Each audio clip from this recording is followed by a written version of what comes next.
We open here with the big idea: how to start an online course business. Not a side project, not a hustle you tolerate, something meaningful and profitable.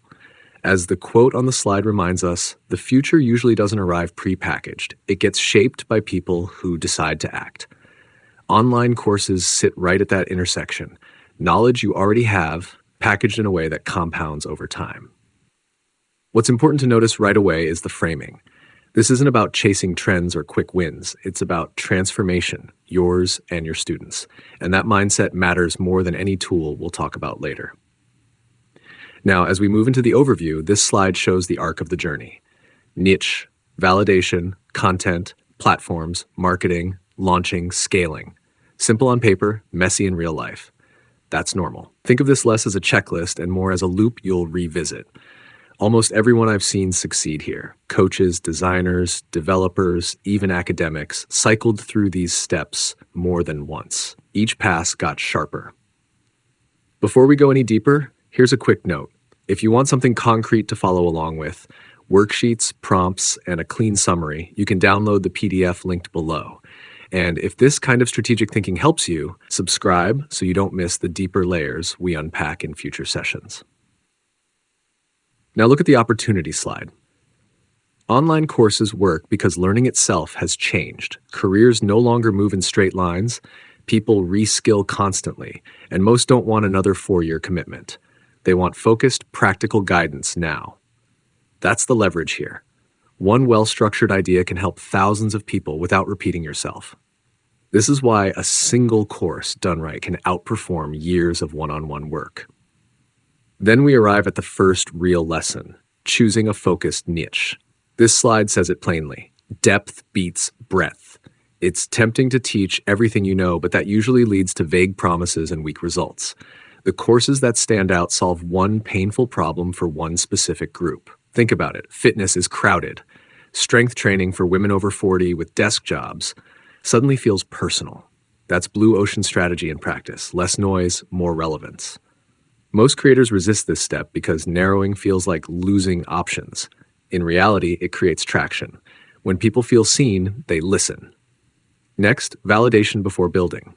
This is where a lot of smart people stumble. They disappear for months building the perfect course and then launch to silence. This slide cuts through that. Assumptions are expensive. Evidence is cheap. Pre-selling, beta cohorts, small pilots, these aren't shortcuts. They're respect for your own time. Eric Ries's lean startup idea applies perfectly here. Learn fast, adjust faster. Marie Forleo didn't start B-School as a polished empire. It was tested, refined, reshaped. Validation isn't a sign of doubt, it's a sign of professionalism. Now, notice how the next slide shifts from strategy to craft, creating transformative content. This is where many courses fail quietly. Information alone doesn't change anyone. Structure does. Application does. A good course doesn't ask, what should I teach? It asks, what should the learner be able to do differently at the end? When you design backward from that outcome, completion rates rise, referrals follow, and trust compounds. If you've ever taken a course that stuck, chances are it didn't overwhelm you. It guided you. That's the standard. Then we talk about tools, and this slide keeps it grounded. Use tools that get out of the way. The platform is not the product. Too many creators burn energy debating software instead of shaping insight. The right platform feels invisible. Payments work, videos load, students focus. Simplicity counts pounds, especially when you're juggling creation, marketing, and feedback all at once. Now we arrive at marketing, and this is where some people tense up. This slide reframes it well. Market with integrity.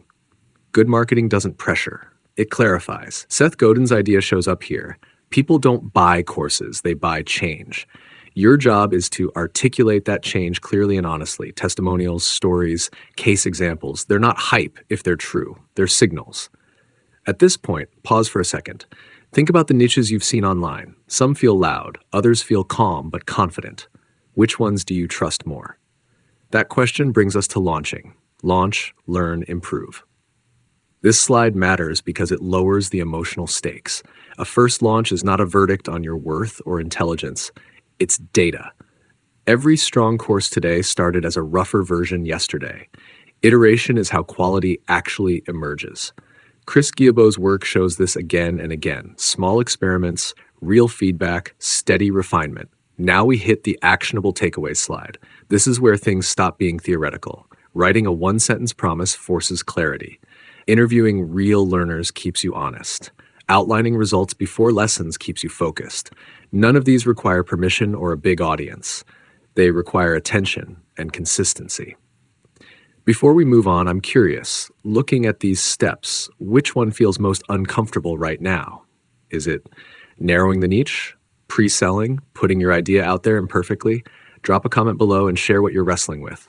That tension usually points to the step that matters most. Now we arrive at the reflection slide. This question is quiet, but it's doing a lot of work. What knowledge do you already have that could meaningfully improve someone else's life? Not impress them. Help them. Most people underestimate the value of what they've already learned the hard way. The course business isn't about being the world's top expert. It's about being one or two steps ahead and willing to guide. Finally, the conclusion brings it home. Build something that matters. A strong course business grows from clarity, patience, and contribution, not urgency, not noise. Brian Chesky's quote captures it perfectly. Build something a small group truly loves. Depth before scale. That approach sustains you when motivation dips, and it will. So here's the close. If you want to turn these ideas into action, grab the PDF handout linked below. It's designed to help you think, not rush.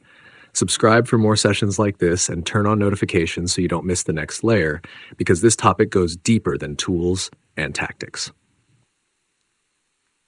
You already have more than you think. The next step is simply choosing to use it.